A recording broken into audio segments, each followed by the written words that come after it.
በዓለም አቀፍ ደረጃ ተወዳዳሪና የእሳት አደጋውን ለመቆጣጠር አብያ በለው ነገር የተሻለ ማድረግ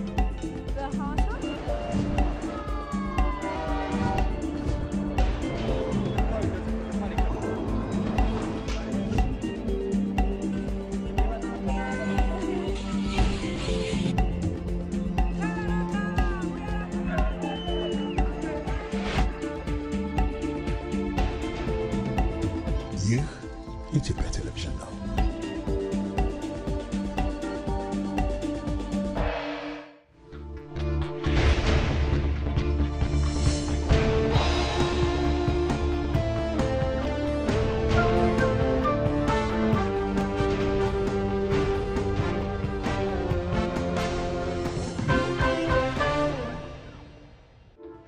ጤና ይስጥልኝ በድጋሚ እንዴት አመሻችሁ የተከበራችሁ ተመልካቾቻችን የምዕራፍ 2 የኢቲቪ 57 ዜናዎቻችን ሸጎሌ አካባቢ ከሚገኘው የኤቢሲ ዋና ስቱዲዮ ወደ እናንተ መድረሳቸውን ቀጥሏል።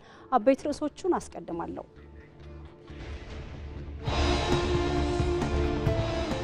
ኤቢሲ ወደ ይዘት በሚያደርገው ጉዞ አንድ አካል የሆነው የወላይታ ሶዶ ስቱዲዮ በደቡብ ኢትዮጵያ ክልል በዛሬው ዕለት ተመረቀ።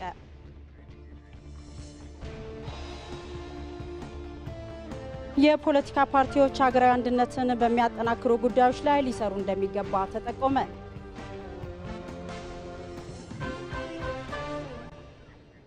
የኢትዮጵያ ብሔር ብሔረሰቦችና ሕዝቦች ቀን በአሜሪካ ዋሽንግተን ዲሲ ተከበረ።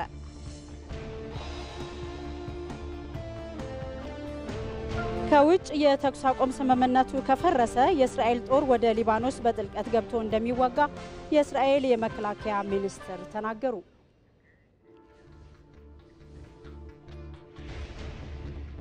ተመልካቾቻችን የምዕራፍ 2 የኢቲቪ 57 ዜናዎችን አልጋነሽ ተካ የመራው ከናንተ ጋር የሚቆይ ይሆናል። በኋላ ላይ ተጨማሪ መረጃ የሚያደርሰን ባልደረባይ አስረሳ ወጌሼ ከሐዋሳ ኢቢሲ ስቱዲዮ ይገኛል። አስረሳ በኋላ ላይ መረጃዎችን የሚሰጠን እንደሚታወቀው ዓለም አቀፉ የአካል ጉዳተኞች ቀን በሐዋሳ ከተማ በድምቀት መከበር ጀምሯል። እሱን በተመለከተ በኋላ ላይ ባልደረባችን ወደ እናንተ ተጨማሪ መረጃዎችን የሚያደርሰን ይሆናል። አብራችሁ ቆዩ።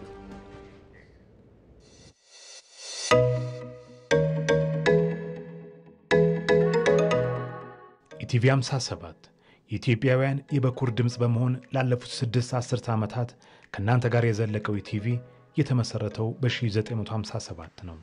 እኛም የምስረታውን ዓመት ለማስታወስ ድምጻችሁን የምታሰሙበትን የምሽት ዜናችሁን ኢቲቪ 57 ስንል ሰየም ነው። በኢቲቪ 57 ዜጎች መረጃ ተቀባይ ብቻ ሳይሆኑ መረጃም ሰጪ ናቸው። ጉዳዮቹ ከመረጃነት ባሻገርም ያላቸው አንደምታ ይተነተናል። መልካም እሴቶቻችንን በማጎልበት ዛሬ ላይ የተገኙ ስኬቶቻችንን ማሳየት ጠንካራ ሀገርና በመረጃ የበለጸገ ማህበረሰብ እንዲፈጠር እንተጋለን። ኢትዮጵያን በአፍሪካ ደረጃ ቦታዋን እንድትይዝ የሚያደርግ ሚዲያ መሆን አለበት። ፈጣን መሆን አለበት። አጫጭር መሆን አለባቸው። የሚተላለፉት ዘገባዎች ሳቢ መሆን አለባቸው። ይሄን ለማድረግ የእናንተ ልምድና የወጣቱን ደግሞ ቴክኖሎጂካል አቅም በመጠቀም በአፍሪካ ኮምፒተንት ተቋም ይሆናል ብዬ አስባለሁ። በኢቲቪ 57 ዜጎች የሚያነሷቸው ጥያቄዎች ሐሳብ አስተያየታቸው ይደመጣል። በወቅታዊና አነጋጋሪ ጉዳዮች ላይ የሚመለከታቸው የሥራ ኃላፊዎች ምላሽና ማብራሪያ ይሰጡበታል። የምርመራ ዘገባዎች የሚስተናገዱበት ኢቲቪ 57 ከሰኞ እስከ ዓርብ ከምሽት 12 ሰዓት እስከ ምሽት 3 ሰዓት ድረስ ይጠብቁን።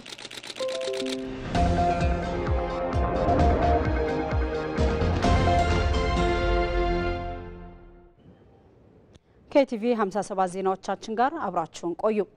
ባለፉት 125 ተከታታይ ቀናት በተደረገ ቁጥጥርና ክትትል በ105,000 ህገወጥና የኑሮ ውድነቱን ለማባባስ ተገቢ ያልሆነ የዋጋ ጭማሪ ያደረጉ ነጋዴዎች ላይ እርምጃ መውሰዱን የንግድና ቀጠናዊ ትስስር ሚኒስቴር አስታወቀ። የሕዝብ ተወካዮች ምክር ቤት በአራተኛው የሥራ ዘመን 8ኛ መደበኛ ስብሰባው ሚኒስቴር መስሪያ ቤቱ ያከናወናቸው ተግባራት ላይ ከምክር ቤቱ አባላት ጥያቄዎች ተነስተው ማብራሪያ ሰጥቶባቸዋል። መለስ አምዴ ዝርዝር አለው። የህዝብ ተወካዮች ምክር ቤት የንግድና ቀጠናዊ ትስስር ሚኒስቴር ያከናወናቸውን ተግባራት ላይ የምክር ቤቱ አባላት ጥያቄ አንስተው የንግድና ቀጠናዊ ትስስር ሚኒስትር ዶክተር ካሳሁን ጎፌ ማብራሪያ ሰጥተውበታል። ደላላ ዋጋ ይተምናል፣ ደላላ ዋጋ ይሰቅላል፣ ቢፈልግም ያወርዳል። በዚህም የኑሮ ውድነቱን መቋቋም አቅቶት ህብረተሰቡ መድረሻ እያጣ ነው። ታዲያ ክቡር ሚኒስትር የሀገራችንን ገበያ እየመራ ያለው ንግድ ሚኒስቴር ነው ወይስ ደላላና ህገወጥ ነጋዴ? ሬጉላርሊ ነው እርምጃ የወሰን ያለ ነው። ከ15335 ነጋዴ በላይ ነው እርምጃ የወሰን ነው። እነኚህ እርምጃዎች ከጽሁፍ ማስጠንቀቂያ እስከ ፍቃድ ስረዛ ድረስ የሚጠጋ ነው። ጋፊ ረኮ ሲርነ ገባጂማቲ ወጂ ወልቀበቱ ከጫት ግብይት ስርዓት ጋር ተያይዞ ያለው ችግር እንደሚታወቀው ጫት የሐረርጌ ህዝብ የኑሮ መሰረት ነው። የገቢው ምንጭ የኢኮኖሚው መሰረት ነው። ነገር ግን ይህን ሳታገናዝቡና ጥናት ሳታደርጉ የወሰናችሁት የኮታ ውሳኔ ህብረተሰቡን ለችግር ዳርጓል። በዚህ ምክንያት ስራ አጥነት ተስፋፍቷል። ሰዎች ተርበውና ተፈናቅለው ወደ ልመና እንዲገቡም አድርጓል። ይህ ብቻ አይደለም። ከጫት ህብረተሰቡ ተጠቃሚ ባለመሆኑ መንግስት ከዚህ ምርት ሲያገኝ የነበረውን የውጭ ምንዛሪም አጥቷል። ይህን ችግር ለመፍታት ምን እየተሰራ ነው? ጫት ላይ 3 ፍላጎቶች ይራመዳሉ። አንደኛውና የፌደራል የክልል መንግስት ፍላጎት የሆነው ጫትን የሚያመርተው አርሶ አደር የዕለት ገቢው በመሆኑ የኑሮ መሰረቱ በመሆኑ ገቢው ሊያድግ ይገባል፣ ከጫት ማግኘት የሚገባውን ገቢ አርሶ አደሩ ማግኘት አለበት የሚል ፍላጎት ነው። የፍላጎት በሁሉም ዘንድ ቅቡል ፍላጎት ነው። ሁለተኛው ፍላጎት ኤክስፖርት ግኝት ማሳደግ አለብን የሚል ትልቅ ፍላጎት፣ ጥልቅ እምነት አለ። ሶስተኛው አሁን የተፈጠረው ከገቢ ማሳደግ ጋር ተያይዞ በክልሎች ከጫት ቀረጥለን ኬላ ወጥረን ገቢ ማግኘት አለብን የሚል ፍላጎት አለ። ሶስቱን ፍላጎት አንድ ላይ ማሳካት ብንችል በጣም ጥሩ ነው፣ ቅቡል ነው። ነገር ግን ሶስቱ ፍላጎቶች አንዱ ስለሚረግጥ ሊሳካ አልቻለም። ሚኒስቴር መስሪያ ቤቱ ደግሞ ህገወጥ ነጋዴዎችና ደላላዎችን ስርዓት ሊያስዝ የሚችል ዘላቂነት ያለው ስራ ከመስራት ይልቅ አልፎ ወይም የሆነ አጋጣሚ ሲፈጠር ይህን ያህል የንግድ ድርጅቶችን አሸግ ወይም ላሽግ ነው እያሉ በመገናኛ ብዙሃን ማስታወቂያዎችን ከማስተጋባት የዘለለ የንግድ ድርጅቶቹ ከታሸጉ በኋላ የመጣውን ለውጥ ለህዝቡ ሲያሳውቅ አይታይም። ደላላ በዓለም አቀፍ ደረጃ ኤጀንት የሚባለውን ስያሜ የያዘ ነው። ትልቅ የተከበረ ሙያ ነው። በእኛ ሀገር ሳይሰሩ መክበር ልምምድ ማሳያ የሆነው ደላላ ቫልዩ አድ ሳያደርጉ የሚከናወን ተግባር በመሆኑ በተለይ በመሰረታዊ ሸቀጦች ግልጋሎትና በንግድ ስርዓቱ ውስጥ እሴት በማይጨምር ግልጋሎት የሚገኝ ሀብት በመሆኑ የፌዴራል ንግድና ቀጠናዊ ትስስር ሚኒስቴር አንዳንድ የደላላ መስኮችን በተለይ በቁም እንስሳት መሰረታዊ ሸቀጦች ደላላ ከግብይት እንዲወጣ የንግድ ስራ መደቡን ጭምር ነው የፋቅ ነው። ስለዚህ በእኛ በኩል አክናውሌጅድ አይደለም። የደላላን ተጽዕኖ ዜሮ ማድረግ አይቻልም፣ ግን መቀነስ ደግሞ ይቻላል። ከቀረጥ ነፃ የሚገቡና በሀገር ደረጃም የሚመረቱ ምርቶች ላይ በተለይ የምግብ ምርቶች፣ ዘይትና ስኳር የመሳሰሉ ምርቶች ፊታዊ ተደራሽነት ጋር ተያይዞ ያለው ክትትልና ቁጥጥር ምን እንደሚመስል ትንሽ ቢገለጽ። በድጎማ የሚቀርቡ መሰረታዊ ሸቀጦች ፍታዊነትና ተደራሽነት ሊያሻሽል የሚችል መመሪያ ባለፉት 4 ወራት ጊዜ ውስጥ አሻሽለናቸዋል። በሚቀጥሉት ጊዜያት በተለይ በመንግስት የሚቀርበው የመሰረታዊ ሸቀጥ አቅርቦት ሲኖር ይሄው ቀመር ተግባራዊ የሚደረግ መሆኑን ለተከበረው ምክር ቤት ማንሳት እፈልጋለሁ። በሌላ በኩል ምክር ቤቱ በመደበኛ ስብሰባው የተቀናጀ የውሃ አስተዳደር ማስፈጸሚያ የተፋሰስ ምክር ቤት ማቋቋሚያና የውሃ ዳርቻ ርቀት አወሳሰን ልማትና እንክብካቤ ረቂቅ አዋጆችን መርምሮ ለውሃ መስኖ፣ ቆላማ አካባቢና አካባቢ ልማት ጉዳዮች ቋሚ ኮሚቴ መርቷል። የሰላም መንገድ የመረጡ የኦሮሞ ነጻነት ሰራዊት አባላት ወደ ተዘጋጀላቸው ካምፕ እየገቡ ነው። በኦሮሚያ ክልል መንግስትና በኦሮሞ ነጻነት ሰራዊት መካከል የተደረሰውን የሰላም ስምምነት ተከትሎ አባላቱ ወደ ተዘጋጀላቸው ካምፕ እየገቡ መሆናቸውን የክልሉ ኮሚኒኬሽን ቢሮ አስታውቋል። የኦሮሞ ነጻነት ሰራዊት አመራር የሆኑት ሰኚ ነጋሳ ከኦሮሚያ ክልላዊ መንግስት ጋር የሰላም ስምምነት ላይ መድረሳቸውም የሚታወስ ነው።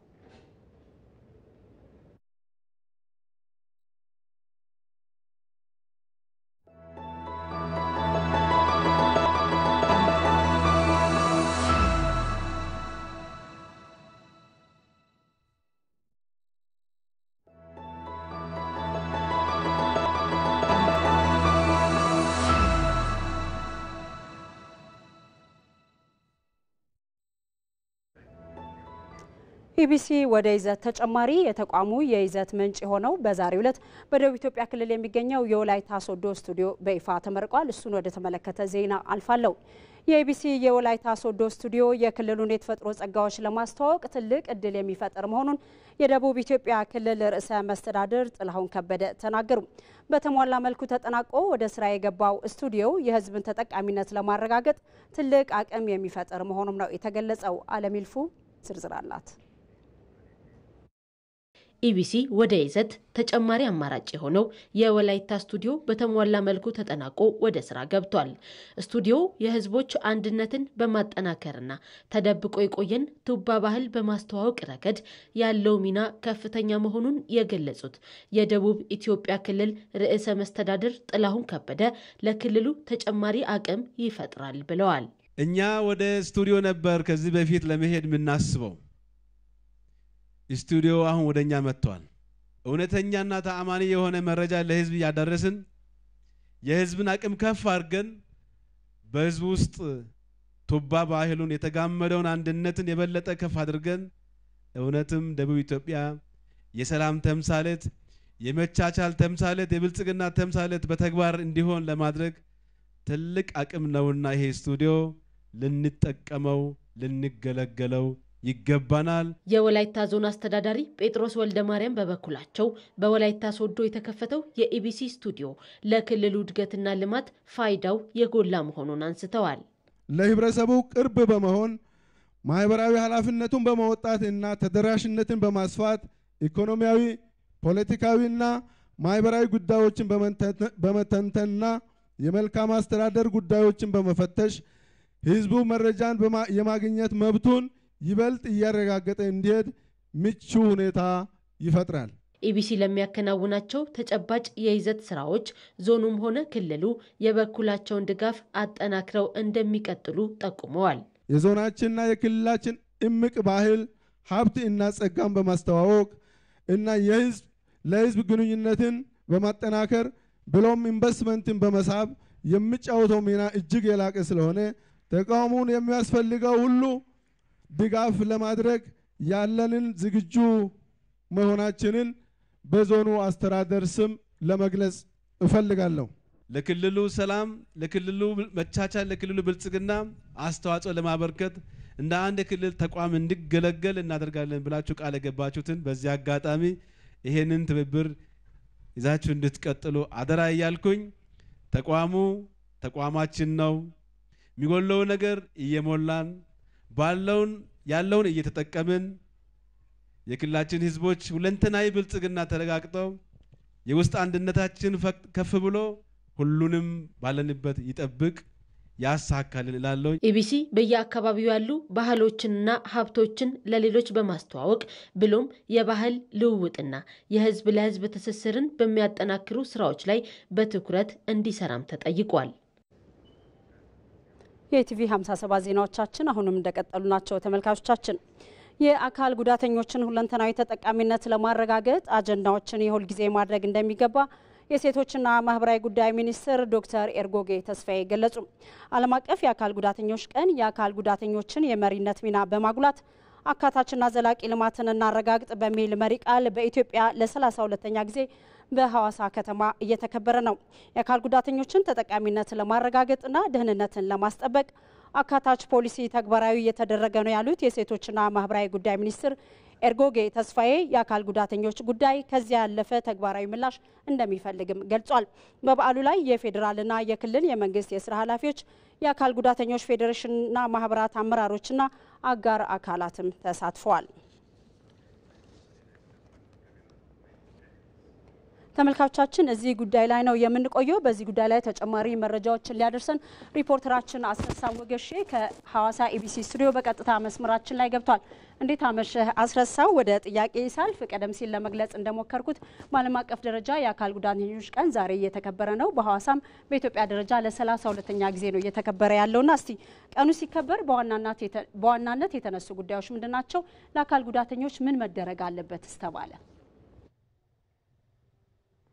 በጣም አመሰግናለሁኝ አልጋነሽ። እንዴት አመሸሽ? አንቺም እንግዲህ ቀደም ሲል እንደገለጽሽው ዓለም አቀፉ የአካል ጉዳተኞች ቀን በዓለም አቀፍ ደረጃ ለ33ኛ ጊዜ በኢትዮጵያ ደግሞ ለ32ኛ ጊዜ በሐዋሳ ከተማ ዛሬም ትናንትናም በተለያዩ መርሃ ግብሮች እየተከበረ ነው የሚገኘው። በዋናነት ዘንድሮ መሪ ቃሉም ቀደም ሲል ለመግለጽ እንደተሞከረው የአካል ጉዳተኞችን መሪነት ማጉላት በተለይ ደግሞ ዘላቂ ተጠቃሚነትን ለማረጋገጥ ያስችላል በሚል ነው እየተከበረ የሚገኘውና በመድረኩ ላይም በተለይ ደግሞ የአካል ጉዳተኞችን ጥቅሞች ሊያረጋግጡ የሚችሉ ተጨባጭ ለውጦች እየመጡ መሆኑ ተነስቷል ማለት ነው። በዋናነት የሴቶችና ማህበራዊ ጉዳይ ሚኒስትሯ ዶክተር ኤርጎጌ ተስፋዬ መንግስት በተለይ ደግሞ ሰፊ ቁጥር ያላቸውን አካል ጉዳተኞች በልማት ውስጥ ለማሳተፍና በእነሱም የተለያዩ እንቅስቃሴዎች ተጨባጭ ጥቅሞችን ለማረጋገጥ እንደዚሁም ደግሞ እነሱም ተጠቃሚ እንዲሆኑ ለማስቻል አካታች የሆነ ፖሊሲ ተግባራዊ እየተደረገ መሆኑን አንስተዋል። ይሄ አካታች ፖሊሲ ደግሞ በዋናነት በስራ እድል ፈጠራና በተለያዩ ተቋማትም አካል ጉዳተኞች እንዲሳተፉና በተጨባጭ ጥቅሞቻቸው እንዲያረጋግጡ ምቹ ሁኔታ የፈጠረ መሆኑን አንስተዋል። ከዛ ባለፈ ግን አካል ጉዳተኞች በተለይ ደግሞ እለቱን ከማክበር ባለፈ በእለት ከእለት ህይወታቸውን ውስጥ ድጋፍ የሚሹባቸው ጉዳዮችን ለይቶ ድጋፍ ከማድረግ አንጻር የሚቀሩ ስራዎች መኖራቸውንና ፌደራል መስሪያ ቤቶች ባለፈ በክልልም በዞንም በየደረጃው ባሉ መዋቅሮች በተለይ ለአካል ጉዳተኞች ኢትዮጵያ የተቀበለቻቸው ዓለም አቀፍ ህጎች አሉና እነዚህ ህጎች በአግባቡ ተግባራዊ መሆን እንዲችሉ የሚመለከታቸው ባለድርሻ አካላት ኃላፊነታቸውን በአግባቡ መወጣት እንዳለባቸው አንስተዋል። በመድረኩ ላይ ሌላው ተገኝተው መልእክት ያስተላለፉት የሲዳማ ክልል ርዕሰ መስተዳደር አቶ ደስታ ሌዳሞ ነበሩ። በክልሉ በተለይ ደግሞ የአካል ጉዳተኞችን ተጠቃሚነት ለማረጋገጥ ማህበራዊ ተቋማትን እንደ ጤና፣ ትምህርት ያሉ ተቋማት ለአካል ጉዳተኞች ምቹ እንዲሆኑ በስፋት እየተሰራ መሆኑን አንስተዋል። ከመሪነት አንጻርም በክልሉ እንደ ክልል መንግስት ከዛ ባለፈም በየደረጃው ባሉ መዋቅሮች አካል ጉዳተኞች ተገቢውን ውክልና እንዲያገኙ በቁርጠኝነት ከዚህ በኋላም እንደሚሰራ እንደዚሁ ርዕሰ መስተዳደሩ አረጋግጧል። በሲዳማ ክልል የተጀማመሩ ስራዎች እጅግ በጣም አመርቂ ውጤት የተመዘገበባቸው ናቸው በአካል ጉዳተኞች ዘርፍ። እነዚህን ተሞክሮች ደግሞ ሌሎች ክልሎችም ሊወስዷቸው ይችላሉ በሚል አንስተዋል። ከዛ ባለፈ እንግዲህ አካል ጉዳተኞች እምቅ ችሎታዎችና አቅሞች አሏቸው። እነዛን አቅሞቻቸውን አውጥተው እንዲጠቀሙ ደግሞ ምቹ ሁኔታዎችን መሰረተ ልማት ላይም ከዛ ባለፈ ደግሞ በተቋማት ላይ እንደዚሁ ከማሳተፍ ጋር ተያይዞ ምቹ ሁኔታ ከመፍጠር አንጻር እኛም ኃላፊነታችንን የመወጣት ግዴታ ስላለብን ተቋማትም ግለሰቦችም ይሄን ኃላፊነታቸውን መወጣት እንዳለባቸው እንደዚሁ ተነስቷል። ይሄንን እድላቸውን ደግሞ እና አቅማቸውን አውጥቶ የመጠቀም ጉዳይ የአካል ጉዳተኞች መብታቸው እንደሆነም ተነስቷል። ከኢቲቪ ጋር ቆይታ ያደረጉ አካል ጉዳተኞችን በተለይ አሁን ላይ በመሰረተ ልማት ዝርጋታዎች ላይ የኮሪደር ልማትን ጨምሮ በተለያዩ አማራጮች ለአካል ጉዳተኞች ምቹ ሁኔታዎች እየተፈጠሩ መሆኑን አንስተዋል። ነገር ግን በዘላቂነት ተጠቃሚነታቸውን ከማረጋገጥ አንጻር መሪነት ላይ እንደዚሁ ከመሰረተ ልማት ጋር ተያይዞ በማዕከል በአዲስ አበባ ላይ ብቻ ሳይሆን በክልሎች ላይ በትኩረት መሰራት እንዳለበት አንስተዋል። በአጠቃላይ በዓሉ በሐዋሳ ከተማ በኢትዮጵያ ለ32ኛ ጊዜ ሲከበር በአካል ጉዳተኞች የተሰሩ የፈጠራ ስራዎች እንደዚሁም ደግሞ የኪነ ጥበብ ስራዎች ቀርበው ጉብኝት ተደርጎባቸዋል ማለት ነው። አልጋነሽ። ባልደረባዬ አስረሳው ገሼ ከሐዋሳ ኢቢሲ ስቱዲዮ ተገኝተ ለሰጠህን መረጃ አመሰግናለሁ። መልካም ምሽት ይሁንልህ። ተመልካቾቻችን የቲቪ 57 ዜናዎቻችን አሁንም እንደቀጠሉ ናቸው። የፖለቲካ ፓርቲዎች ሀገራዊ አንድነትን በሚያጠናክሩ ጉዳዮች ላይ ሊሰሩ እንደሚገባ ተጠቁሟል። የሀሳብ ልዩነት ቢኖርም ሀገራዊ አንድነትን በሚያጉሉ ጉዳዮች ላይ ሊሰማሩ እንደማይገባ የተፎካካሪ የፖለቲካ አባላት ተናግሯል። መስከረም ቸርነት ዝርዝር አዘጋጅታለች። የፌዴራሊዝም ስርዓት የግልና የጋራ አስተዳደር መርሆችን በመያዝ የህዝቦችን የተናጠልና የውል ማንነት አጣጥሞ የዲሞክራሲና ሰብአዊ መብቶች እንዲከበር የሚያደርግ መንግስታዊ ስርዓት ነው። ኢትዮጵያ በ1987 ዓ.ም በጸደቀው ህገ መንግስት የፌዴራሊዝም ስርዓትን እንድትከተል ሆኗል። ብዝሃ ቋንቋ፣ ባህልና ማንነት ባለበት ሀገር የፌዴራሊዝም ስርዓትን ገቢራዊ ማድረግ የሚያሻማ አለመሆኑን የተፎካካሪ የፖለቲካ ፓርቲዎች ሲያነሱ ይደመጣሉ። ስርዓቱ እንደ ኢትዮጵያ ብዝሃ ማንነት ባለበት ሀገር ተመራጭ መሆኑን የቦሮ ዲሞክራሲያዊ ፓርቲ አባል ዶክተር መብራቱ አለሙ ያነሳሉ። ብዝሃ ማንነት ኖሯቸው የፌዴራሊዝም ስርዓትን የተገበሩ ውጤታማ ሀገራትን በማጣቀስ ታንዛኒያ ውስጥ ከ120 በላይ ብሔረሰብ አለ፣ ከኛ በላይ ማለት ነው። ብዙ ቋንቋዎች አሉ። ነገር ግን አንዱ ብሔረሰብ ከሌላው ብሔረሰብ በየትኛው ቋንቋ ነው መግባባት ያለበት? ያን ቋንቋ መፍጠር አለበት። ለምሳሌ ታንዛኒያን ስዋሂሊን እንደ ናሽናል ላንጉዌጅ ነው የሚወስዷቸው። በስዋሂሊ ነው ሁሉም ወደ ከ120 በላይ ብሔረሰቦች ቋንቋዎች እያሉ ሌላውን ቋንቋ ሳይጨፈልቁ ነገር ግን አንዱ ብሔር ከሌላው ብሔረሰብ የሚግባባትን ኮመን የሆነ ላንጉዌጅ ፈጥረዋል። ያን አሳድጓል። ስዋሂሊ ላንጉዌጅ ምንድነው? ምንም እንኳን ኢትዮጵያ የፌዴራሊዝም ስርዓትን መከተሏ ትክክል ቢሆንም አተግባበሩ ላይ ግን ማስተካከያ መደረግ አለበት የሚሉት ደግሞ የኢትዮጵያ ዜጎች ለማህበራዊ ፍትህ ኢዜማ አባል ዶክተር አብርሃም በርታ ናቸው። እውነተኛ የሆነ ዲሞክራሲያዊ የሆነ የመንግስት አወቃቀር እንዲኖረን ፌዴራል ስርዓታችን ትክክለኛና የዜጎችን መብት ማንነት ያከበረ ቋንቋን በሚያሳድግ መልኩ ግን ዲሞክራሲያዊ የሆነ ፌዴራሊዝም ብቻ ዘርን ብቻ መሰረት ያደረገ ፌዴራል ስርዓት መከተል ትክክል ስላልሆነ የታርሞ በቀጣይ የሀገርን አንድነትን በሚያጸና መልኩ ፌዴራል ስርዓቱ መጠናከር አለበት የሚል ሀሳብ ነው ያለኝ። በኢትዮጵያ ህብረ ብሔራዊ አንድነት እንዲጎለበትና ለሀገረ መንግስት ግንባታው መሰረት እንዲሆን አካታች የሆነ ስርዓት መዘርጋት ተገቢ መሆኑንም ተናግረዋል። አካታች የሆነ አስተዳደርን ማስፈን ነው ወይም ኢንክሉሲቭ ገቨርናንስን ፕሮሞት ማድረግ መቻል አለብን። እንደሚታወቀው ህገ መንግስቱ ለብሔሮች ራስን በራስ የማስተዳደር እስከ መገንጠል የሚደርስ መብት ሰጥቷቸዋል። ነገር ግን የተለያዩ ብሔር ብሔረሰቦች በፖለቲካ በአስተዳደራዊና በኢኮኖሚያዊ ተቋማት ውስጥ ያላቸው ድርሻ በጣም አናሳ ነው። ያልተወከሉባቸው ተቋማት አሉና ያንን ጀስት ኢትዮጵያን የሚመስል የኢትዮጵያን ብዝሃነት ሊላበስ የሚችል ተቋማት ግንባታ ላይ በጣም መስራት መቻል አለብን ብዬ አስባለሁ። የትኛውም አይነት የፖለቲካ ልዩነት እንኳን ቢኖር ሀገራዊ አንድነትን ከሚሸረሽሩ ተግባሮች በመቆጠብ አንድነት ላይ መስራት ያስፈልጋል የሁለቱም ሀሳብ ነው። የፖለቲካ ፓርቲዎቻችን በተቻለ መጠን ማድረግ ያለባቸው ነገር ብዬ ማስበው በሀገራዊ አንድነት ምንም ልዩነት ቢኖርም የፕሮግራም የፖሊሲ ልዩነት ቢኖረንም በሀገራዊ አንድነት ላይ ሀገር የሚጎዳ ነገር ላይ አንድ ላይ መቆም መቻል አለብን። ስፔሲፊክ ከሆነ ብሔረሰብ በተጨማሪ ሀገራዊ አንድነትን ወይም የጋራ የሆነ ማንነት ላይ ደግሞ መስራት ወይም ለዛ የሚሆኑ አንዳንድ ፖሊሲ ማዕቀፎችንም ጭምር አካቶ መንቀሳቀስ ለሀገረ መንግስት ግንባታ የራሱ የሆነ ትልቅ ሚና ስላለው ፓርቲዎች የበኩላቸውን ድርሻ መወጣት አለባቸው። የፖለቲካ ፓርቲዎች ልዩነታቸውን በጠረጴዛ ዙሪያ በመፍታት ህብረ ብሔራዊ አንድነትን የሚያጎለብቱ ጉዳዮች ላይ ሊሰማሩ ይገባልም ነው ያሉት። የኢትዮጵያ ብሔር ብሔረሰቦችና ህዝቦች ቀን በአሜሪካ ዋሽንግተን ዲሲ ተከብሯል። ንጋት በቃና ከስፍራው ዝርዝር አድርጋለች።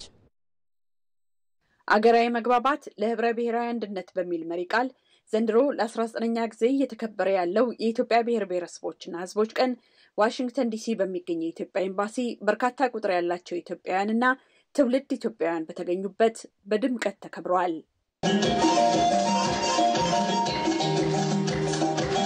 አገራዊ ምክክር ላይ ያተኮረ የፓናል ውይይት እንዲሁም የኢትዮጵያውያን እሴቶችን በሚያሳዩ በብሔር ብሔረሰቦች ሙዚቃና አልባሳት ታጅቦ በድምቀት በተከበረው በዚህ በዓል ላይ በእንግድነት የተገኙት በጠቅላይ ሚኒስትር ጽሕፈት ቤት የዲሞክራሲ ስርዓት ግንባታ ማስተባበሪያ ማዕከል ሚኒስትር አምባሳደር ሐሰን አብዱል ቃድር እኛ ኢትዮጵያውያን የትም ብንኖር አንድ ሀገር ነው ያለን፣ ዲያስፖራውም የሀገሩን ፍላጎት ለማስጠበቅ በሁሉም ዘርፍ የሚያደርገውን ተሳትፎ መንግስት በከፍተኛ አድናቆት እንደሚመለከተው ገልጸዋል። የኢትዮጵያ መንግስት በተለይ በውጭ ፖሊሲው በውጭ ግንኙነት ፖሊሲው ልዩ ትኩረት የሰጠው ለዜጎች ነው። ዜጋ ተኮር የውጭ ፖሊሲ ነው ያለን።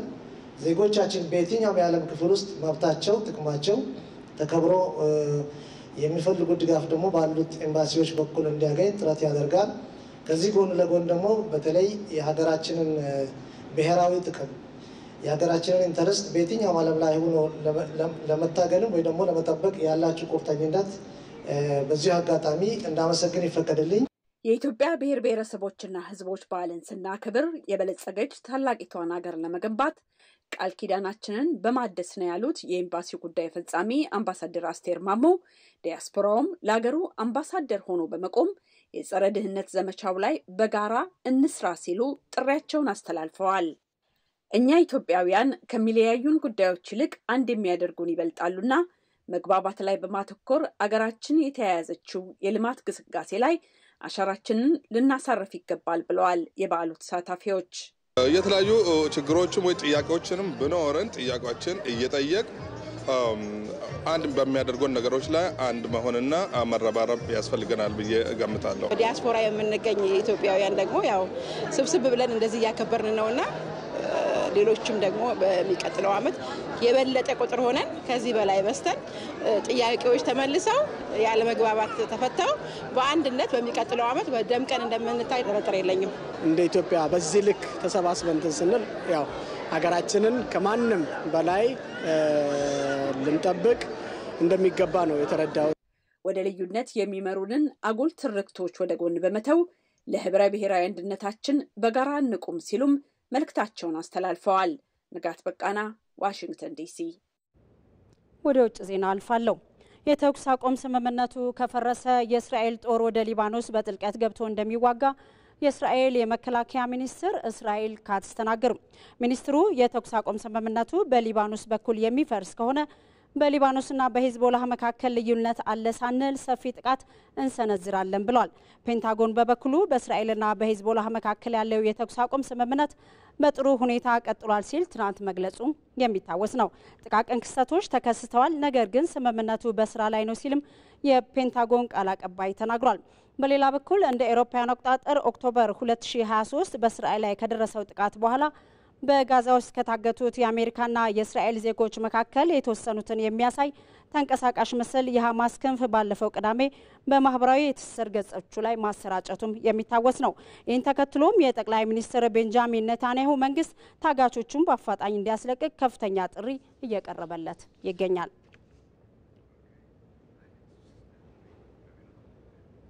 ተመልካቾቻችን የምዕራፍ 2 የኢቲቪ 57 ዜናችን የቢዝነስ መረጃዎች ወደ እናንተ የሚደርሱበት ሰዓት ላይ ደርሷል። አሚር እንዴት ነህ? አሚር ተዘጋጅቷል። ምን ይዛል? በዛሬው የቢዝነስ ዘገባችን የንግድና ቀጠናዊ ትስስር ሚኒስቴር በህገወጥ ንግድ ላይ የተሳተፉ ወደ 105,000 ነጋዴዎች ላይ እርምጃ መውሰዱን ማስታወቁን የተመለከተ ዜና ይዘናል። መልካም፣ መቀጠል ትችላለህ። አመሰግናለሁ።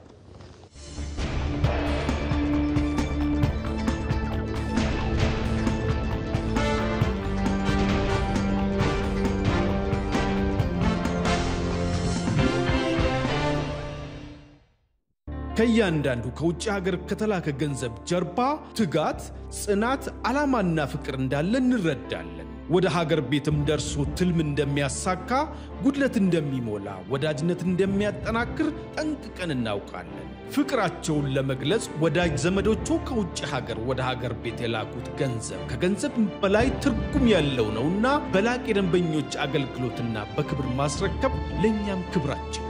በዌስተርን ዩኒየን፣ በዳሃብሺል፣ በመኒግራም ማስተር ካርድን ጨምሮ ከ10 በላይ በሚሆኑ ከባንካችን ጋር በሚሰሩ ዓለም አቀፍ የኋላ አስተላላፊ ድርጅቶች በኩል ከወዳጅ ዘመድ የተላከሎትን ገንዘብ በተላከሎት ፍጥነት በቀረበው የባንካችን ቅርንጫፍ እንዲቀበሉ ስንጋብዞ በታላቅ ደስታ ነው። ለፈጣንና አስተማማኝ የኋላ አገልግሎት ኦሮሚያ ባንክን ይጠቀሙ። ኦሮሚያ ባንክ የሕዝብ ባንክ። ኦሮሚያ ባንክ የቢዝነስ ዘገባችን አጋር ነው። ከልብ እናመሰግናለን። በድጋሚ እንደምናመሻችሁ ክቡራን ተመልካቾቻችን፣ ለኢቲቪ 57 የቢዝነስ ዜናዎች እነሆ ከአሁን ሰዓት ጀምሮ ወደ እናንተ ይደርሳሉ። አሚር ጌቱ ነኝ፣ አብራችን ቆዩ። ባለፉት 5 ወራት ተገቢ ያልሆነ የዋጋ ጭማሪ ባደረጉና በተለያዩ ህገወጥ ተግባር ላይ በተሳተፉ 105,000 ነጋዴዎች ላይ እርምጃ መውሰዱን የንግድና ቀጠናዊ ትስስር ሚኒስቴር አስታወቀ። የህዝብ ተወካዮች ምክር ቤት በአራተኛው የሥራ ዘመን 8ኛ መደበኛ ስብሰባው ሚኒስቴሩ ያከናወናቸው ተግባራት ላይ ከምክር ቤቱ አባላት ጥያቄዎች ተነስተው ማብራሪያ ተሰጥቶባቸዋል። መለስ አምዴ። የህዝብ ተወካዮች ምክር ቤት የንግድና ቀጠናዊ ትስስር ሚኒስቴር ያከናወናቸውን ተግባራት ላይ የምክር ቤቱ አባላት ጥያቄ አንስተው የንግድና ቀጠናዊ ትስስር ሚኒስትር ዶክተር ካሳሁን ጎፌ ማብራሪያ ሰጥተውበታል።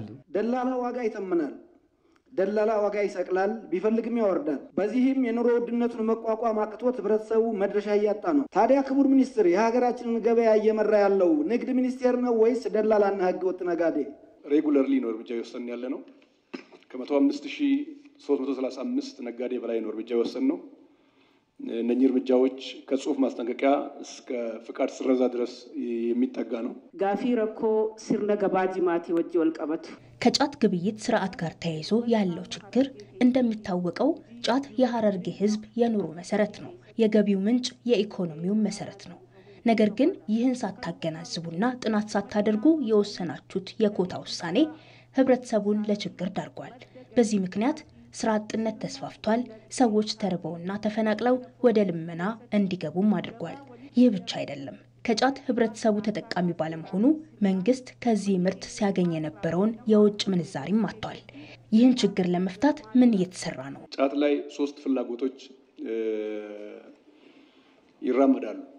አንደኛውና የፌዴራል የክልል መንግስት ፍላጎት የሆነው ጫትን የሚያመርተው አርሶ አደር የዕለት ገቢው በመሆኑ የኑሮ መሰረቱ በመሆኑ ገቢው ሊያድግ ይገባል፣ ከጫት ማግኘት የሚገባውን ገቢ አርሶ አደሩ ማግኘት አለበት የሚል ፍላጎት ነው። የፍላጎት በሁሉም ዘንድ ቅቡል ፍላጎት ነው። ሁለተኛው ፍላጎት የኤክስፖርት ግኝት ማሳደግ አለብን የሚል ትልቅ ፍላጎት፣ ጥልቅ እምነት አለ። ሶስተኛው አሁን የተፈጠረው ከገቢ ማሳደግ ጋር ተያይዞ በክልሎች ከጫት ቀረጥለን ኬላ ወጥረን ገቢ ማግኘት አለብን የሚል ፍላጎት አለ። ሶስቱም ፍላጎት አንድ ላይ ማሳካት ብንችል በጣም ጥሩ ነው፣ ቅቡል ነው። ነገር ግን ሶስቱ ፍላጎቶች አንዱ ስለሚረግጥ ሊሳካ አልቻለም። ሚኒስቴር መስሪያ ቤቱ ደግሞ ህገወጥ ነጋዴዎችና ደላላዎችን ስርዓት ሊያስዝ የሚችል ዘላቂነት ያለው ስራ ከመስራት ይልቅ አልፎ አልፎ ወይም የሆነ አጋጣሚ ሲፈጠር ይህን ያህል የንግድ ድርጅቶችን አሸክ ወይም ላሽግ ነው እያሉ በመገናኛ ብዙሃን ማስታወቂያዎችን ከማስተጋባት የዘለለ የንግድ ድርጅቶቹ ከታሸጉ በኋላ የመጣውን ለውጥ ለህዝቡ ሲያሳውቅ አይታይም። ደላላ በዓለም አቀፍ ደረጃ ኤጀንት የሚባለውን ስያሜ የያዘ ነው። ትልቅ የተከበረ ሙያ ነው። በእኛ ሀገር ሳይሰሩ መክበር ልምምድ ማሳያ የሆነው ደላላ ቫልዩ አድ ሳያደርጉ የሚከናወን ተግባር በመሆኑ በተለይ በመሰረታዊ ሸቀጦች ግልጋሎትና በንግድ ስርዓቱ ውስጥ እሴት በማይጨምር ግልጋሎት የሚገኝ ሀብት በመሆኑ የፌዴራል ንግድና ቀጠናዊ ትስስር ሚኒስቴር አንዳንድ የደላላ መስኮችን በተለይ በቁም እንስሳት መሰረታዊ ሸቀጦች ደላላ ከግብይት እንዲወጣ የንግድ ስራ መደቡን ጭምር ነው የፋቅነው። ስለዚህ በእኛ በኩል አክናውሌጅድ አይደለም። የደላላን ተጽዕኖ ዜሮ ማድረግ አይቻልም፣ ግን መቀነስ ደግሞ ይቻላል። ከቀረጥ ነፃ የሚገቡና በሀገር ደረጃም የሚመረቱ ምርቶች ላይ በተለይ የምግብ ምርቶች፣ ዘይትና ስኳር የመሳሰሉ ምርቶች ፊታዊ ተደራሽነት ጋር ተያይዞ ያለው ክትትልና ቁጥጥር ምን እንደሚመስል ትንሽ ቢገለጽ። በድጎማ የሚቀርቡ መሰረታዊ ሸቀጦች ፍትሃዊነትና ተደራሽነት ሊያሻሽል የሚችል መመሪያ ባለፉት 4 ወራት ጊዜ ውስጥ አሻሽለናቸዋል። በሚቀጥሉት ጊዜያት በተለይ በመንግስት የሚቀርበው የመሰረታዊ ሸቀጥ አቅርቦት ሲኖር ይሄው ቀመር ተግባራዊ የሚደረግ መሆኑን ለተከበረው ምክር ቤት ማንሳት እፈልጋለሁ። በሌላ በኩል ምክር ቤቱ በመደበኛ ስብሰባው የተቀናጀ የውሃ አስተዳደር ማስፈጸሚያ የተፋሰስ ምክር ቤት ማቋቋሚያና የውሃ ዳርቻ ርቀት አወሳሰን ልማትና እንክብካቤ ረቂቅ አዋጆችን መርምሮ ለውሃ መስኖ፣ ቆላማ አካባቢና አካባቢ ልማት ጉዳዮች ቋሚ ኮሚቴ መርቷል። በቀይ ባህር እያጋጠመ ያለውን ችግር ለመቅረፍ አማራጭ የየብስ የፋይበር መስመር መዘርጋት የሚያስችል ስምምነት ተፈረመ። ስምምነቱን ኢትዮ ቴሌኮም፣ ጅቡቲ ቴሌኮም እና ሱዳቴል ቴሌኮሙኒኬሽን ግሩፕ የተፈራረሙ ሲሆን አፍሪካን ከአውሮፓና እስያ እንዲሁም ከሌላው ዓለም ጋር በማስተሳሰር የሚያስችል የየብስ መሰረተ ልማት ለመገንባት ያስችላል ተብሏል። ወንዶሰን አፈወርቅ ተጨማሪ አለው። በቀይ ባህር የተዘረጋው የፋይበር መስመር በተለያዩ ምክንያቶች ጉዳት ሲገጥመው ጉልህ የሆነ የግንኙነት ችግርን እያስከተለ መጥቷል።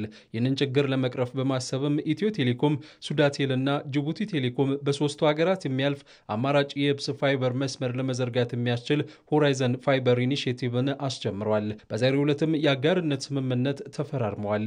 Congratulations once again to Djibouti Telecom, Ethio Telecom and Sudatel Group on the historic partnership. የኢትዮ ቴሌኮም ዋና ስራ አስፈጻሚ ፍሬዎት ታምሩ እንደሚሉት ይህ ኢኒሼቲቭ በቀይ ባህር በተደጋጋሚ ጉዳቶች ምክንያት የተደቀነውን ስጋት ለመቀነስ ያሰበ ነው። ሬድ ሲ ሰመሪን ኬብል ያለበት ማለት ነው። ጥንቃቄም መጠበቅም እንደዚሁም ደግሞ ጉዳት ሲደርስበትም ፈጥሮ ጥገናን የሚፈልግ ነው። ነገር ግን በባህሪው ደግሞ ጥገናም ለማድረግ ጉዳት ሲደርስበት አንዳንድ ጊዜ ረዘም ያሉ ወራትን ይፈጃል ማለት ነው። ስለዚህ ሬደንደንሲ ከሌለ ወይም ደግሞ እኛ የምንለው ፕሮቴክሽን ማለት ነው። ሌላ ይህንን አገልግሎት የምናስቀጥልበት መስመር ከሌለ ሙሉ ለሙሉ እየገነባን ያለ ነው። እንደ ኢትዮጵያ እንደ አፍሪካ ብቻ ሳይሆን እንደ ዓለምም እየገነባን ያለ ነው። የዲጂታል ኢኮኖሚ እንቅስቃሴ ትልቅ ችግር ውስጥ ይገባል ማለት ነው። ለዚህ ነው የሪጂናል ኢንቴግሬሽን ኮላቦሬሽን በእጅጉ የሚያስፈልገው ማለት ነው። ይህ አፍሪካን ከአውሮፓና እስያ እንዲሁም ደግሞ ከተቀረው ዓለም ጋር ያገናኘዋል የተባለለት መስመር አማራጭን ይዞ የመጣ ነው። በሱዳቴል ግሩፕ እንደዚሁም ጅቡቲ ቴሌኮም እና በኢትዮ ቴሌኮም መካከል የተፈረመው ኢኒሼቲቭ አማራጭን የሚፈጥር እንደዚሁም ደግሞ ዝቅተኛ ላተንሲ የምንለው እንደዚሁም አሁን እየገጠመንን ያለውን ችግር መፍታት ብቻ ሳይሆን ይሄኛው ቴሪስቴሪያል ነው የሚሆነው። ቴሪስቴሪያል ማለት ምን ማለት ነው? በምድር ላይ የሚያልፍ በውሃ ላይ ሳይሆን በመሬት ላይ የሚያልፍ ኬብል ነው ማለት ነው። በአውሮፓውያኑ ሚያዝያ 2025 ወደ ስራ ለማስገባት የታቀደለት ይሄ ኢኒሼቲቭ የኢትዮጵያን ብሎም የአፍሪካን የዲጂታል ትራንስፎርሜሽንን ለማፋጠንና የሀገራቱን ትስስር ለማጠናከር ትልቅ ሚናም ይኖረዋል። አዲስ መልካም አጋጣሚ ለኦፕሬተሮቹም እንደዚሁም ደግሞ ለሀገራቱና አጠቃላይ በተለይ የአፍሪካን ዲጂታል ትራንስፎርሜሽን ከማፋጠን አኳያ ትልቅ ሚና የሚኖረው ነው ማለት ነው። እንዲህ አይነት ኢንፍራስትራክቸሮች ያስፈልጉናል። እንዲህ አይነት ኮላቦሬሽን ያስፈልገናል ማለት ነው። እንዲህ አይነት ህብረት ሪጂናል ኮላቦሬሽን በጣም አስፈላጊ ነው። I'm happy to see today initiative from Africans. ከአፍሪካውያን የመነጨ ኢኒሼቲቭ በማየቴ ደስተኛ ነኝ። አፍሪካውያን አገልግሎት አቅራቢዎች ተመሳሳዩን መንገድ እንዲከተሉ እናበረታታለን። በባህር ላይ መስመሮች ላይ ብቻ መታመን የለብንም። በቅርቡ ችግሮችን አይተናል። የየብስ መስመር ቁልፍ ጉዳይ ነው። So terrestrial definitely it's the key issue. በሶስቱ የቴሌኮም አገልግሎት አቅራቢዎች መካከል የተደረሰው ስምምነት ከሌሎች ጋርም እየሰፋ እንደሚሄድ ነው የተገለጸው። የአዲስ አበባ ገቢዎች ቢሮና የፋይናንስ ደህንነት አገልግሎት የታክስ ስወራን መከላከል የሚያስችል ስምምነት ፈጸሙ። ስምምነቱ የአዲስ አበባ ገቢዎች ቢሮ ኃላፊ ቢኒያም ምክሩና የፋይናንስ ደህንነት አገልግሎት ዋና ዳይሬክተር ሙሉቀን አማረ ተፈራርመዋል። በስምምነቱ መሰረት ፍትሃዊ የሆነ የንግድ ስርዓትና የገቢ አሰባሰብ ስርዓት እንዲሰፍን በማድረግ ከተማዋ የገቢ ዕቅዷን እንድታሳካና የነዋሪው የልማት ጥያቄዎች እንዲመለሱ ያስችላል ተብሏል። የአዲስ አበባ ከተማ አስተዳደር በ2017 በጀት ዓመት 230 ቢሊዮን ብር ገቢ ለመሰብሰብ ማቀዱ ይታወቃል። ወደ ውጭ ምንዛሬና ዓለም አቀፍ ገበያ መረጃችን ስናልፍ ዛሬ በኢትዮጵያ ንግድ ባንክ አንዱ የአሜሪካን ዶላር በ122 ብር ከ59 ሳንቲም እየተገዛ በ125 ብር ከ05 ሳንቲም እየተሸጠ ነው። ኦሮሚያ ባንክ በበኩሉ አንዱን የአሜሪካን ዶላር በ124 ብር ከ70 ሳንቲም እየገዛ በ127 ብር ከ20 ሳንቲም እየሸጠ ነው። ሙሉ መረጃውን ተከታትለን እንመለስ።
ክቡራን ተመልካቾቻችን የኢቲቪ 57 የቢዝነስ ዜና በዚሁ አበቃ። ስለተከታተላችሁን ከልብ እናመሰግናለን።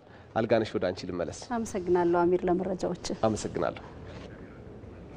ተመልካቾቻችን የምዕራፍ 2 የኢቲቪ 57 ዜናዎቻችን ወደ እናንተ እየደረሱ ናቸው። አሁንም ተመልካቾቻችን ኤቢሲ ወደ ይዘት በዛሬው ዕለት በደቡብ ኢትዮጵያ ክልል የሚገኘውን የወላይታ ሶዶ ዘመናዊ ስቱዲዮ ማስመረቁም የሚታወስ ነው። ስፖርት ሰዓት ላይ ደርሰናል። የስፖርት መረጃዎችን ሊያደርሰን ባልደረባችን አብርሃም ተስፋዬ ስቱዲዮ ተገኝቷል። እንዴት አመሻ አብርሃም? ደህና። እስቲ እንደሚታወቀው የኢትዮጵያ ፕሪሚየር ሊግ በሁለቱም ጾታዎች ውድድሮች ተካሂደዋልም እየተካሄዱ እንደሆነ ይታወቃል። እሱን የምናወራ ይመስለኛል። ሌላ ደግሞ 14ኛው የአካል ጉዳተኞችና መስማት የተሳናቸው የስፖርት ፌስቲቫል አዲስ አበባ ላይ ተጀምሯል። እስቲ መረጃዎችን ስጠን። መልካም። አንቺ ያነሳሻቸውን ጉዳዮች ጨምሮ ከዚህ ከመቻል ስፖርት ክለብ ጋር የተያያዙ ጉዳዮችን እያነሳን ቆይታ የምናደርግ ነው የሚሆነው። ሶስቱ ግን ያነሳሻቸው ጉዳዮች እናነሳቸዋለን። መልካም፣ መቀጠል ትችላለህ። አመሰግናለሁ።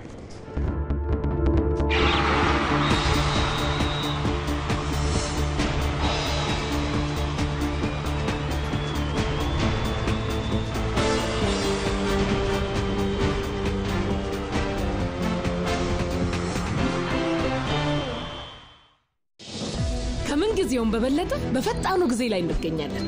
የዘመኑ ፍጥነት የገባቸው ከጊዜው ጋር እግር በእግር የገሰገሱ ከፍ ያለውን መርጠው የያዙ ከፈጠኑት ጋር የፈጠኑ ከነቁት ጋር ነቅተው የሰሩ በጥረታቸው ውጤት እየበረቱ ለበለጠ ትጋት የሚነሳሱ ዘመኑን አሸንፈው ከህልማቸው ከፍታ ላይ ደርሰው ይታያሉ። በሲንቄ ባንክ የቀረበልዎትን ደህንነቱ የተጠበቀና ፈጣኑን የዲጂታል ባንኪንግ አገልግሎት ይቀላቀሉ። የሞባይል ባንኪንግ አገልግሎትን በመተግበሪያ ወይም ያለ ኢንተርኔት በዩኤስኤስዲ በድረገጽ ኦንላይን የኢንተርኔት ባንኪንግ አገልግሎት ቢፈልጉ የሲንቄ ካርድን በኤቲኤም ወይም ፖስ ማሽን አሁኑን የሲንቄ ባንክ መተግበሪያን ከጉግል ፕሌይ ስቶር በማውረድ ስራውን ያቀላጥፉ፣ ኑሮን ያዘምኑ። ሲንቄ ባንክ በአንድነት ወደ ስኬት። የስፖርት ዘገባ የክብር አጋራችን ሲንቄ ባንክ ነው። ከልብ እናመሰግናለን። እንደምን አመሻችሁ ክቡራን ተመልካቾቻችን። ለኢቲቪ 57 ወደ አዘጋጀንላችሁ ስፖርታዊ ጉዳዮቻችን ተሻገርን። አብርሃም ተስፋዬ ነኝ። አብራችሁን ቆዩ። የመቻል ስፖርተኞች የኢትዮጵያ ስፖርት ክለቦች ተምሳሌት መሆን እንደሚገባቸው የጦር ኃይሎች ኢታማዦር ሹም ፊልድ ማርሻል ብርሃኑ ጁላ ተናገሩ። አንጋፋውን የመቻል ስፖርት ክለብ ወደ ቀደመ ስምና ክብሩ ለመመለስ በርካታ ስራዎችም እየተሰሩ እንደሚገኙም ተገልጿል።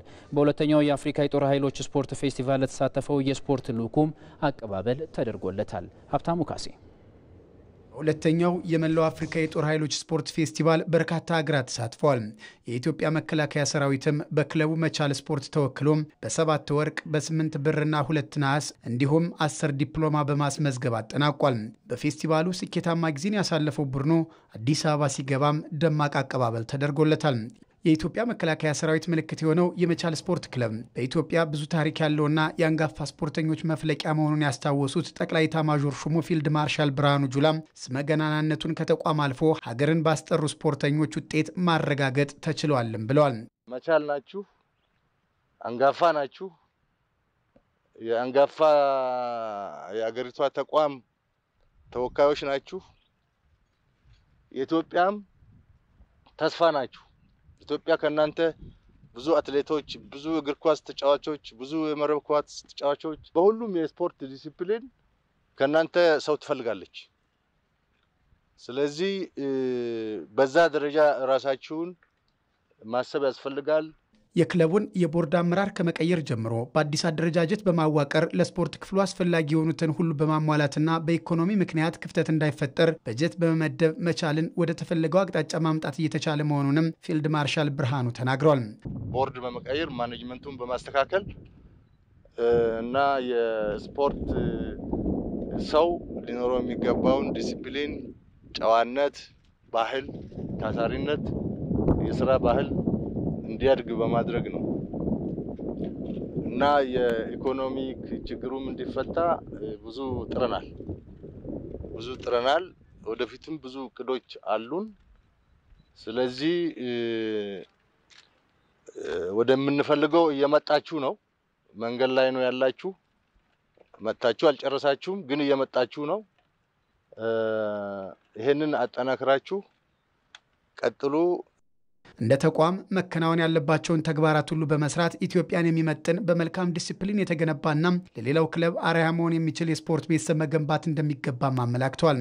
ከመቻል ስፖርተኞች ብቃቱ የተረጋገጠ በሁሉም ዲሲፕሊን የተቀረጸ ሰው ኢትዮጵያ ያስፈልጋታል ያሉት ፊልድ ማርሻል ብርሃኑ ጁላ ለዚህም የመቻል ስፖርተኞች መበርታት አለባችሁ፣ በፕሪሚየር ሊጉ ጥሩ ደረጃ ላይ የሚገኘውን የመቻል እግር ኳስ ክለብን አመስግነው የመቻል ስፖርተኞች የኢትዮጵያ ስፖርት ክለቦች ተምሳሌት መሆን አለባችሁ ሲሉ አሳስበዋል። እግር ኳሳችንም አሁን ያለበት ደረጃ በዚህ 20 ዓመት ደርሶት የማያውቀው ነው የደረሰው። አሁን ደግሞ ናይጄሪያ ሄዳችሁ መጣችሁ ሰዎች የሚገርም ነው። እኔ አልጠበቅኩም። ሰብስባችሁ ነው የመጣችሁት። በቃ ኩራት እየተሰማን ነው። በርቱ፣ በዚሁ ቀጥሉ። በናይጄሪያ አቡጃ በተካሄደው የመላው አፍሪካ የጦር ኃይሎች ስፖርት ፌስቲቫል ላይ ተካፋይ የነበረው የመቻል አትሌቲክስ ቡድን የነበረውን ተሳትፎና ያስመዘገባቸውን ውጤቶች ለጠቅላይ ኤታማዦር ሹሙ በሪፖርት ያቀረቡት የመከላከያ ሰራዊት ስነ ልቦና ግንባታ ዋና ዳይሬክቶሬት ዳይሬክተር ሜጀር ጄኔራል እንዳልካቸው ወልደ ኪዳን መቻል ባደረጋቸው ውድድሮች 7 ወርቅ፣ 8 ብር፣ 2 ነሐስና 10 ዲፕሎማ ማግኘቱን አብራርተዋል። የመቻል ስፖርት ክለብ የቦርድ አባል አቶ በላይነህ ክንዴ የመቻል አትሌቲክስ ቡድን ባስመዘገበው ውጤት መደሰታቸውን ገልጸው ቡድኑን ለማበረታታት በበላይነህ ክንዴ ግሩፕ ስም 2 ሚሊዮን ብር ሽልማት ሲሰጡ አዋሽ ባንክም ለቡድኑ የ3 ሚሊዮን ብር ሽልማት አበርክቷል። ዘገባው የመከላከያ ሚዲያ ስራዎች ዳይሬክቶሬት ነው። የኢትዮጵያ ፕሪሚየር ሊግ 10ኛ ሳምንት ጨዋታዎች ከዛሬ ጀምሮ መከናወን ጀምረዋል። አስቀድሞ በተደረገ አንድ ጨዋታ ድሬዳዋ ከተማ ሲዳማ ቡናን 3-1 በሆነ ውጤት ማሸነፍ ችሏል። መሐመድ ኑር ናስር 2 ግቦችን ሲያስቆጥር ቻርለስ ሙሴጌ ደግሞ ቀሪዋን ግብ ከመረብ ማሳረፍ የቻለ የድሬዳዋ ከተማ ተጫዋች ነው። አበባየሁ ሀጂሶ ደግሞ ሲዳማ ቡናን ከሽንፈት ያልታደገች ኳስ መረብ ላይ ማሳረፍ ችሏል።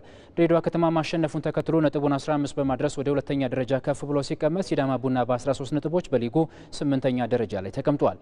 በአሁኑ ሰዓት የሊጉ ሁለተኛ ጨዋታ በመቻልና በቅዱስ ጊዮርጊስ መካከል የተከናወነ ሲሆን እኛ ስቱዲዮ እስከገባንበት ሰዓት ድረስ ቅዱስ ጊዮርጊስ አማኑኤል ኤርቦና ቢኒያም ፍቅሩ ባስቆጠሯቸው ግቦች 2-0 በሆነ ውጤት እየመራም ይገኛል። የኢትዮጵያ ሴቶች ፕሪሚየር ሊግ የ7ኛ ሳምንት መርሃ ግብሮች የተከናወኑ ሲሆን ሐዋሳ ከተማ በሰፊ የግብ ልዩነት ዛሬ አሸንፏል።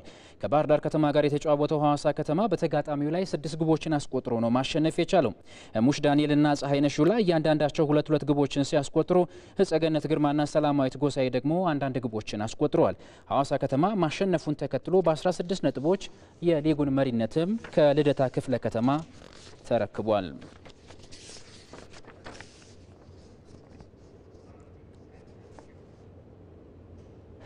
ስፖርታዊ ውድድሮች አካል ጉዳተኞች በራስ መተማመናቸው እንዲዳብር ሚናው የጎላ ሰለመሆኑ ተገለጸ። 14ኛው ከተማ አቀፍ የአካል ጉዳተኞችና መስማት የተሳናቸው ስፖርት ውድድርና ፌስቲቫል በንፋስ ስልክ ላፍቶ ክፍለ ከተማ አስተናጋጅነት እዚሁ አዲስ አበባ ላይ እየተከናወነም ይገኛል። አዲስ የሸዋስ የአካል ጉዳተኞችን የመሪነት ሚና በማጉላት አካታችና ዘላቂ ልማትን እናረጋግጥ በሚል መሪ ሀሳብ በሚካሄደው ስፖርታዊ ውድድርና ፌስቲቫል 11ዱም ክፍለ ከተሞች ተሳታፊ ይሆናሉ። ለ2 ሳምንት በሚካሄደው ውድድርና ፌስቲቫል አትሌቲክስን ጨምሮ በ7 ስፖርት አይነት በ9 የጉዳት አይነት ውድድር ይደረጋል። አካል ጉዳተኞችን በስፖርት በማሳተፍና ተጠቃሚነታቸውን በማረጋገጥ ዘላቂ ልማትን ማምጣት የዘንድሮው ውድድር ዋና ዓላማ ነው። 14ኛው ከተማ አቀፍ አካል ጉዳተኞች ስፖርት ውድድርና ፌስቲቫልን ስናደርግ በአማረ በደመቀና በተዋበ እንዲሁም ህብረ ብሔራዊ አንድነታችንን በሚያጠናክርና በተለይ ደግሞ ለአካል ጉዳተኞች ያለንን አስተሳሰብና አመለካከት ከፍ በሚያደርግ መንገድ ነው እያዘጋጀን ያለ ነው። መሰል ስፖርታዊ ውድድሮች አካል ጉዳተኞች በራስ መተማመናቸው እንዲዳብር ሚናቸው የጎላ መሆኑም በመክፈቻው ተገልጿል። ስፖርታዊ ውድድሮች ለአካል ጉዳተኛ ያላቸው ጠቀሜታ እጅግ ላቅ ያለ ነው። ይሄው ምንድነው የሚያሳየው? አካል ጉዳተኛው በውስጡ ያለውን በራስ መተማመን ስሜት ያወጣል፣ እችላለሁ የሚል ስሜት ይፈጥራል። በእኩልነት ተካታችነትን የሚፈጥር ነገር በመሆኑ ሚናው ከፍ ያለ ነው። ባለፉት ዓመታት አካል ጉዳተኞችን በማህበራዊና ኢኮኖሚ ተጠቃሚ ከማድረግ ባለፈ በስፖርት ዘርፉም ተጠቃሚ እንዲሆኑ ምቹ ሁኔታ እንዲኖር እየተሰራ እንደሚገኝም ተጠቁሟል። አገልግሎት የሚሰጡ ተቋማት በጣም የተሻለ አካታች ናቸው፣ ምቹ ናቸው። ወደ ኋላ ሄደን ከዚህ በፊት የተገነቡትም እነዛን ነገሮች እንዲያካትቱ ኢቭን ስራዎች እየሰራን ያለንበት አለ እንደየቢሮ ማለት ነው። በከተማው የተገነቡና እየተገነቡ ያሉ ማዘውተሪያ ስፍራዎች የአካል ጉዳተኞችን ያማከሉ እንዲሆኑ በትኩረት እየተሰራ መሆኑን አቶ በላይ ደጀን ተናግረዋል። ስፖርት ማዘውተሪያ ስፍራዎቻችንም አሁን ላይ ያሻሻልናቸው የነበሩትንም የማሻሻል አዳዲስ የሚገነቡትንም ደግሞ አካል ጉዳተኞችን የሚያሳትፉና ተሳትፏቸውን የሚያረጋግጡ እንዲሆኑ በማድረግ ረገድ ጥሩ ስራ እየሰራን ነው። ስፖርቱ ደግሞ ህዝባዊ መሰረት እንዲይዝ ነው እኛ የምንፈልገው። ከመንግስት ጥገኝነት እንዲላቀቅ በፋይናንስ፣ በአሰራር፣ በአደረጃጀት፣ በሰው ኃይል ራሱን እንዲችል ነው የምንፈልገው። አካል ጉዳተኞች በይቻላል መንፈስ አካታች በሆነ ስፖርት ላይ በመሳተፍ ተጠቃሚነታቸውንና መሪነታቸውን ማረጋገጥ እንደሚገባቸው ተጠይቋል። አካል ጉዳት አለመቻል አይደለም፣ እችላለሁ ብለህ መውጣት መቻል አለብህ። እነዚህ ላይ ቅስቀሳ እናደርጋለን። በየክፍለ ከተማው 11 ክፍለ ከተማ ያመራሮች አሉ፣ የቻሉትን እያጫወሩ ነው። እዚህ ብዙ መጥቷል። የሚያስደስት ነገር ነው። የትኛውም አካል ጉዳተኛ ወደ ኋላ መቅረት የለበትም ብዬ አምናለሁ። ስለዚህ ራሳቸውን አውጥተው መሳተፍ መቻል አለባቸው። እችላለሁ በሚል ስሜት ከስፖርታዊ ውድድሩና ፌስቲቫሉ ባሻገር የአካል ጉዳተኞች ቀን በኢትዮጵያ ለ32ኛ ጊዜ በዓለም አቀፍ ደረጃ ለ33ኛ ጊዜ እየተከበረ ይገኛል። ምሽት 2 ሰዓት ላይ በኢቲቪ መዝናኛ ቻናል እኚህና የውጭ ስፖርታዊ ጉዳዮችን አካተን የምንጠብቃችሁ ነው የሚሆነው። ለኢቲቪ 57 ግን ያዘጋጀንላችሁ ስፖርታዊ ጉዳዮቻችን በዚያ በቁ። በያላችሁበት መልካም ምሽት ይሁንላችሁ። አልጋነሽ ስፖርታዊ ዜናዎችን ጨርሻለሁ። አመሰግናለሁ አብርሃም። አመሰግናለሁ። ተመልካቾቻችን የምዕራፍ 2 የኢቲቪ 57 ዜናችን በዚህ መልኩ ተጠናቋል። ምሽት 2 ሰዓት ላይ በምዕራፍ 3 የኢቲቪ 57 ዜናችን መልሰን እንገናኛለን። በዛሬ ምሽት በዋናነት በአጀንዳ የመረጥነው በዛሬው ዕለት እንደሚታወቀው በደቡብ ኢትዮጵያ ክልል የወላይታ ሶዶ የኤቢሲ ስቱዲዮ በይፋ ተመርቋል። በስነ ስርዓቱም ላይ ከፍተኛ የመንግስት ኃላፊዎች፣ የክልልና የፌዴራል እንዲሁም የተቋሙ አመራሮች በተገኙበት ነው በይፋ የተመረቀው። እሱን የተመለከተ በአጀንዳነት ይዘናል። ካፍታ በኋላ እንገናኝ።